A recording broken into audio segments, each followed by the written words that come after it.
परिवार गरीब है, लेकिन ये समाज जिस तरीके से एकत्रित हुआ है, बहुजन समाज पार्टी की श्रेणी नेताजी मान्य बहन जी हमारी जिस तरीके से पीड़ित गरीब के साथ हैं, इनको निश्चित है न्याय दिला के हम लोग दम लेंगे। और इनके साथ अगर अत्याचार हुआ, अगर इनको नाजायज इनकाउंटर किया गया, तो ना तो ये समाज ना तो बहुजन समाज पार्टी हम चुप बैठने वाले नहीं है। मान्य बहन जी से निर्देश लेकर के आर पार की लड़ाई लड़ी जाएगी। और ये जिन सत्ता के लोगों ने हमारे समाज की बेटी को न्याय नहीं दे रहे हैं, ये समाज अगर चिंता कर लिया, ये समाज अगर एक नजर घुमा दिया, ये सत्ता में रहने लायक बचेगा नहीं आने वाले समय में। और मैं ये दावा करता हूं, अगर सत्ता का दुरुपयोग करके इनकाउंटर हुआ, सत्ता का दुरुपयोग करके हमारी बेटी के बाप और भाई को रिहा न किया गया, तो इनकी सत्ता बदल करके इन पीड़ित परिवार को बहुजन समाज पार्टी न्याय दिलाने का काम करेगी। तो हम ईंट से ईंट बजा देंगे, इसके लिए कोई भी कुर्बानी देनी पड़े, हम पीछे नहीं हटेंगे। जिस तरीके से बेटी के साथ घटना हुई है, और घटना के बाद 28 तारीख को जब घटना हुई तो बेटी के परिवार के लोग थाने गए, और थाने पर जाने के बाद में बेटी के बयान पर पॉस्को एक्ट की धारा और जो बलात्कार की धारा 48 जो किया गया उसकी धारा लगा करके मुलजिम को जेल भेजा गया।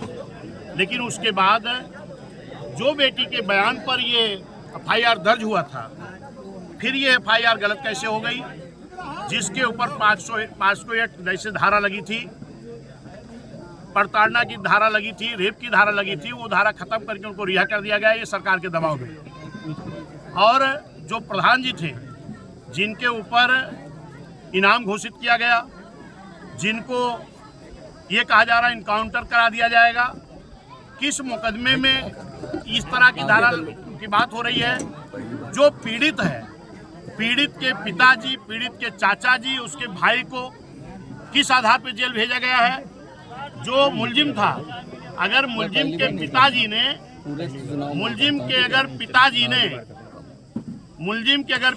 ने अपने बेटे के कृत्य से क्षुब्ध होकर के अगर आत्महत्या किए हैं, तो उसकी जिम्मेदारी पीड़ित परिवार के ऊपर क्यों? इनका क्या दोष है उसमें? जो दोषी था उसको तो रिहा करा दिया गया।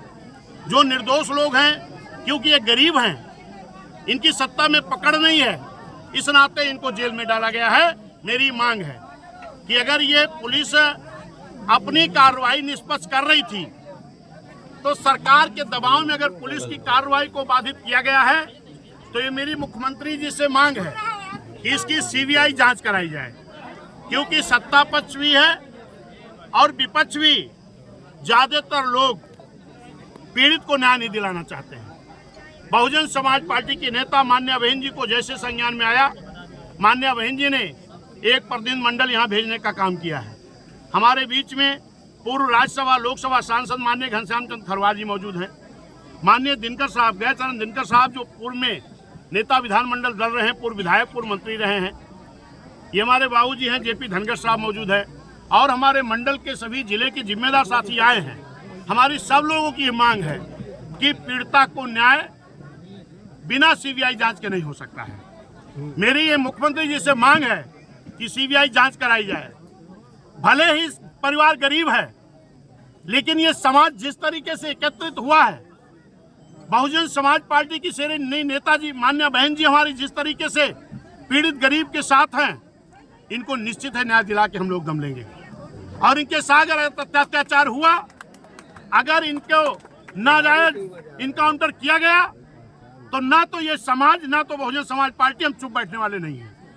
मान्य बहन जी से निर्देश लेकर के आर पार की लड़ाई लड़ी जाएगी।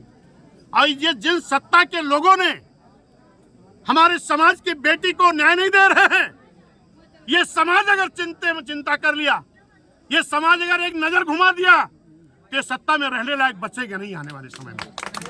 और मैं ये दावा करता हूं, अगर सत्ता का दुरुपयोग करके इनकाउंटर हुआ, सत्ता का दुरुपयोग करके हमारी बेटी के बाप और भाई को रिहा न किया गया, तो इनकी सत्ता बदल करके इन पीड़ित परिवार को बहुजन समाज पार्टी न्याय दिलाने का काम करेगी।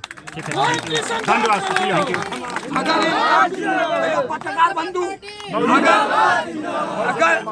अगर ये इनकाउंटर की बात करते और पीड़ित परिवार के मुकदमे